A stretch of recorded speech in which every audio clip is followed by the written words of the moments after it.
All right, everybody, this is our last review. We're going to call this one AP Bio Bonus Round.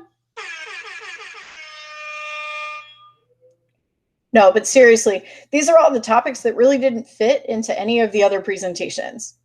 So, on the list, we have homeostasis, thermoregulation, pedigrees, classification and taxonomy, and experimental design. First up, homeostasis. If you remember, homeostasis is the maintenance of a stable internal body set of conditions. So basically, some examples, real life examples, we've got insulin and glucagon, which hold your blood sugar stable. Basically, if your blood sugar gets too high, insulin pulls it back down. And if your blood sugar gets too low, glucagon helps bring it back up. Kidneys are a really, really important organ for maintaining homeostasis. They filter our blood and they help remove substances that would cause problems. And then temperature regulation. This is the one most kids think of. Basically, if your body gets too hot, you sweat. If your body gets too cold, you shiver, and everything in between. Remember, not maintaining homeostasis can lead to illness or death. Basically, all the things we think of as disease are typically issues with homeostasis. So too high a blood sugar, temperature goes too high, and your brain gets hurt. Infection gets in. Now, one of those things that we maintain as part of homeostasis is temperature, and that's known as thermoregulation. This is the maintenance of body temperature. Endotherms, we have it pretty good. We regulate our temperature by using our metabolic reactions. Breaking things down and working with energy tends to give off a lot of energy. We turn that energy, we harness it, and we bring it back to raise our body temperature to make some of our reactions more efficient. We call organisms that can do this warm-blooded, and some examples would be mammals and birds. Ectotherms, on the other hand, theirs is a little bit different. They're dependent on external sources of heat, and we call these organisms cold-blooded. So if you think about reptiles, amphibians, fish, insects, arachnids, if you've ever seen a snake sunning itself on the road, if you've ever seen fish kind of slow down in a pond when it freezes over, they're still alive, but their metabolism is way slower. The good news for this is if you're an ectotherm, you don't use as much energy, so you don't have to eat as often. Snakes can go long periods of time without eating because they don't have to eat to stay warm. All right, up next is pedigrees. These are diagrams that are used to illustrate the inheritance pattern of a trait we're interested in. When we think of pedigrees, we often think of things like dogs and horses. Those are a little bit different. That's basically just saying who their parents are. What we're interested in is kind of this genetic pattern of inheritance. So squares are male, circles are female. If you draw a line between them, you're saying they mated, and then you draw their offspring with brackets. In this case, we have a female, a male, and another female as their offspring, 2 daughters and a son. Now, if we leave the shapes unfilled in, we call that unaffected. That means they don't have the trait. If we fill in the shape, we call that affected, meaning they have it. This doesn't mean anything in particular. This doesn't have to be anything bad. It could literally be, I want to build a pedigree and find out who in a human family has blue eyes. Well, everyone who has blue eyes will be filled in, and anyone who doesn't have blue eyes, any other color, will not be filled in. One really important thing about pedigrees is you can often reverse engineer genotypes if you understand how that trait is passed. So let's say that the trait we're looking at here, with the one person affected, let's say that this is a recessive autosomal trait, meaning that you basically have to have 2 of the recessive gene to have it.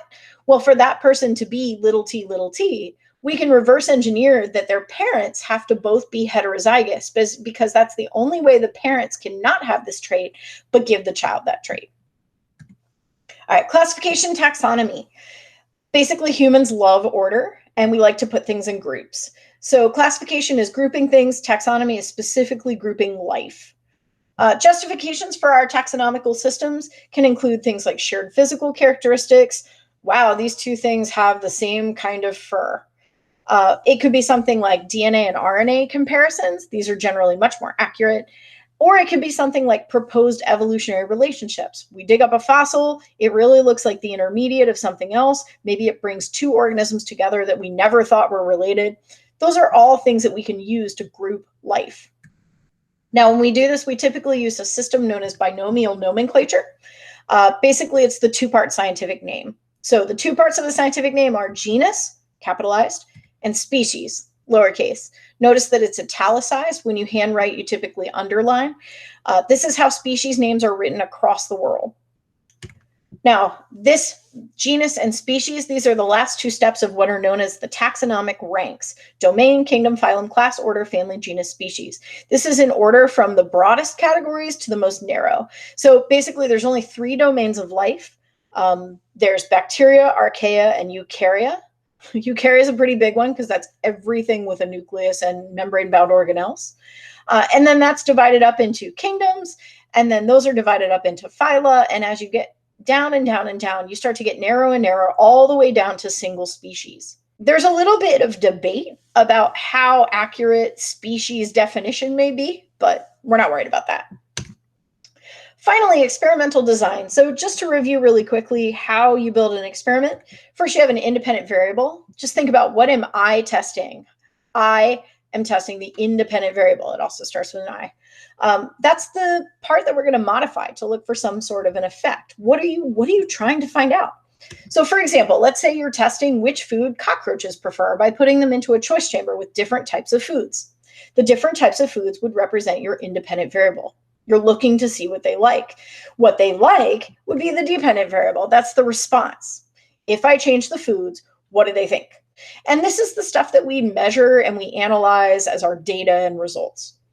So basically what we're going to do is we're going to count the number of roaches at each food source every minute for 10 minutes to try to build some sort of data set to tell us about their preferences.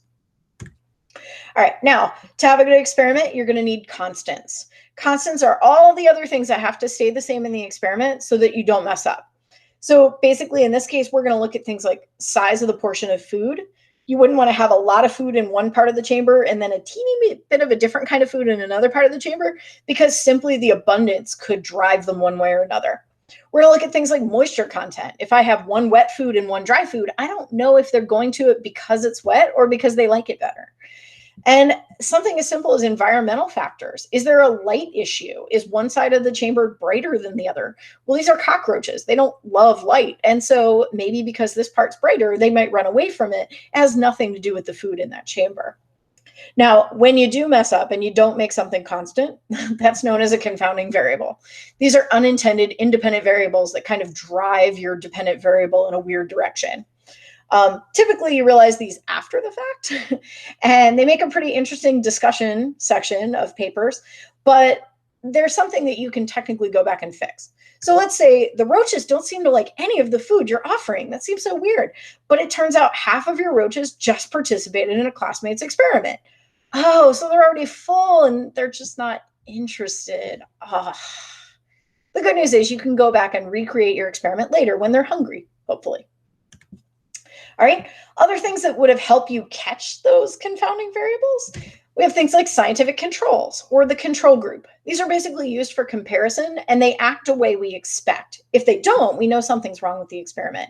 So for example, a positive control for this experiment would be the dog food that these roaches typically eat. You know they like it, you know they'll eat it.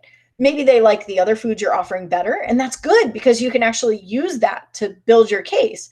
But at the same time, if they're not eating that dog food that they normally eat, maybe something's wrong. Negative control, maybe we'll include something inedible in one of the chambers, like a cotton ball. Now, if your foods are wet, if you're using like applesauce and wet dog food, you're going to want to wet that cotton ball as well, because again, we don't want the wet dry to be a confounding variable we didn't intend. But if your cockroaches are all hanging out on the cotton ball, that has to make you ask, is there something else going on in this experiment? And finally, you could have a control group where you place the roaches into a chamber with no food and you see if there's any preference of part of the chamber. This is going to help you knock out some of those environmental factors. So if they're all hanging out on the right side and you're like, well, that's weird, they shouldn't be doing that. Well, maybe it turns out there's a draft and they don't want to be near it, so they're moving away from it. That way you don't mess up your regular experiment or you don't create data that's not really valid. All right, everybody, I hope that helped.